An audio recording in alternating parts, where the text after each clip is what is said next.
Hello, Align fam, and welcome to another solo series where I'm discussing a topic that I get frequently. And these mindsets and practices I will be sharing is what I use as a base with people that I coach. And then I tailor everyone's journey to ultimately help them achieve what they want to achieve, how they want to feel, and the timeline they want to achieve it. But this will be a helpful base for the topic of careers and pivoting careers. That's something that a lot of people have come to me about and trying to figure out, like, am I in the right seat? Should I be pursuing something different? So three key areas I want to cover today is first a SWOT analysis on yourself. Secondly is our lovely ego. And third is lifestyle. Let's talk about SWOT. So you probably heard it from a business perspective or consulting perspective, but I want you to take a piece of paper or digitally, create a quadrant like this. And on this side, put your strengths, what you're good at doing, what comes natural to you, you're naturally gifted at. And I just did an episode on trusting ease and trusting your gifts. That one is good for you to review just to hone on to how do you discover your strengths for your gifts. Then we have your weaknesses, which are things that you're not good at doing. It takes you longer to do. Opportunity, the O, is what you enjoy doing, what you lose track of time during flow when you're doing the thing. And then T, the threat, is what you hate doing. It's an energy suck, and it's something that you just don't look forward to, right?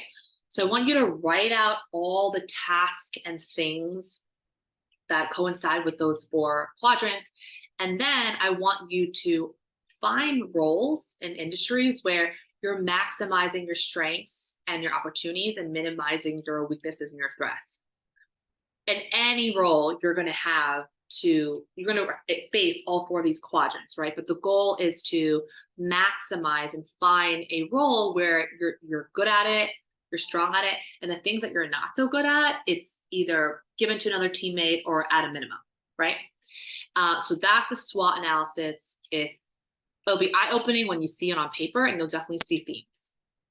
The second portion I want to cover is ego. Once you have this analysis and you have, you analyze your strengths and what you enjoy doing, and you have certain you think are good roles for you to look into, I want you to ask yourself two questions. First is, who are you scared to tell that this is what you want to pursue? And who are you excited to tell? When you're scared to tell someone something, it's probably your ego saying, oh, maybe this person, someone close to you, like a family member, lover, friend, would say, oh, you're going to do that. There may be some negative connotation attached to that role that you've decided, that maybe some people close to you, maybe not close to you, would be like, oh, why are you doing that, right? Ultimately, if you want to be successful at what you do, you got to lean into your strengths.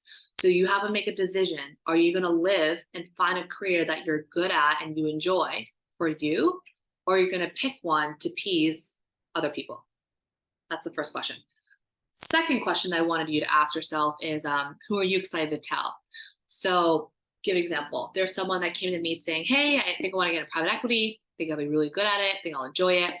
So naturally, what I do, I start asking questions. I was like, okay, what do you know about the role? Why do you want to do it? What skill sets do you think you'll bring that you'll be good at it?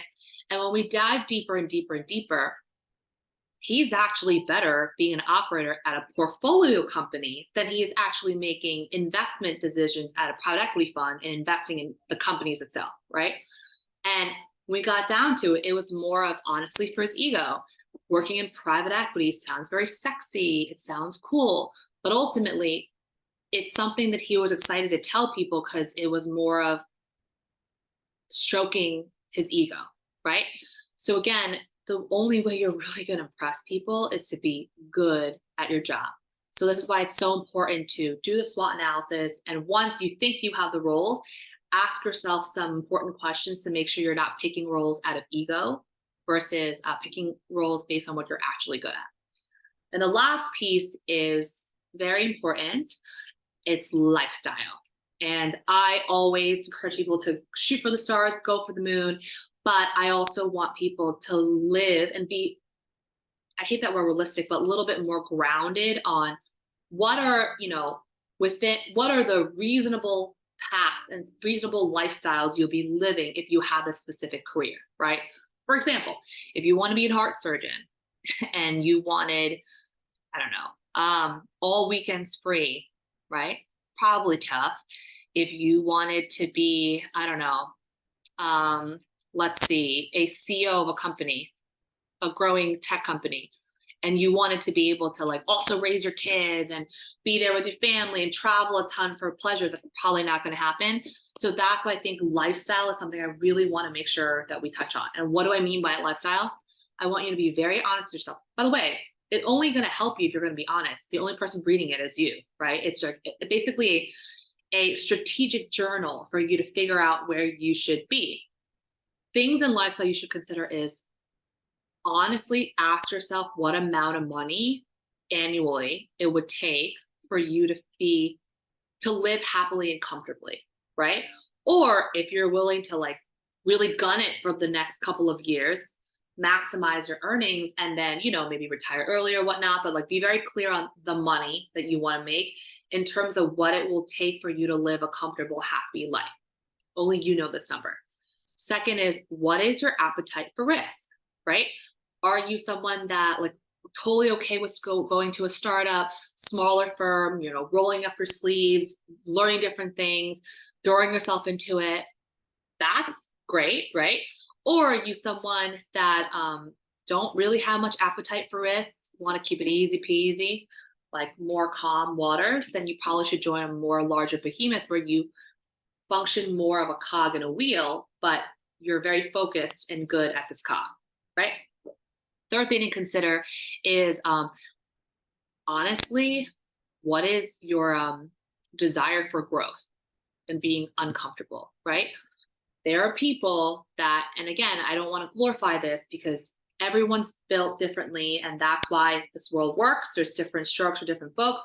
But I feel like in America, especially in, metropolitan cities like New York, there's this glorification of people who just, want to grow all the time, super hyper, like learning focused, always want to put themselves outside of comfort zone, super type A. And like, you hear that a lot, right?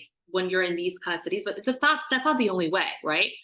People like us are weird, right? Or we're wired differently and we, for some reason, love being uncomfortable and is what it is, right? That's okay if you're on that side, but it's also okay if you're on the other spectrum along the spectrum. And the other side is you don't really like discomfort and you're very happy with more comfortable lifestyle. You don't want to necessarily push yourself 24/7 for whatever reason, right? Maybe you've done it before. Maybe you're at a point in your life where you want to start a family. Be honest about your comfort. Sorry, your comfort for discomfort, how much discomfort and growth you're willing to take on, right? That will tell you what type of team you should be joining, right? And what type of environment you should be joining. And then lastly, I also want to talk about is work-life balance, like on the lifestyle side, like your life. How much of it do you want to be dedicating to your career? How much of it do you want to be, your passion, maybe another business, or it could be your family, your other philanthropy, right? Be very clear on the work-life balance you want to have. And I think more so than ever now, there's much more flexibility in how we work. So I think these are the key levers to consider when you think about lifestyle. And as a recap, 3 key areas when you think about career changes, if you're in the right career. First is do a SWOT analysis on yourself. Secondly is check your ego. Ask yourself important questions about if you're picking roles for your ego or if you're picking roles because actually you'd be good at and you enjoy it. And then lastly is lifestyle. Does the roles that you want grant you the lifestyle that you would be happily living? Hope this helps.